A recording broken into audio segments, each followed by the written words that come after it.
有时候看足球像坐过山车，比分僵着不动，时间一分一秒流逝，你刚松口气，结果一记绝杀直接把人干吗？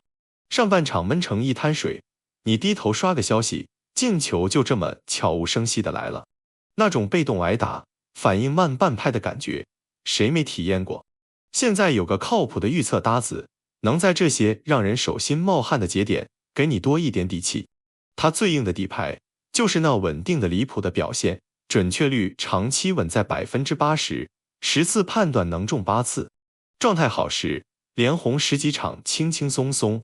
这种稳定才是真正的踏实。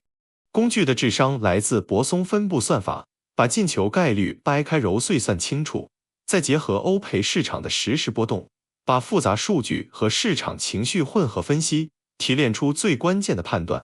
就像后台有个冷静的分析师，盯着射门次数、压迫强度、犯规节奏的细微变化，结合市场赔率的波动，给你输出靠谱结论。看球最爽的瞬间是进球时那一声撕心裂肺的呐喊，可现实往往是进球来的毫无征兆，让人又惊又懊恼。有了工具，局势就没那么玄学了，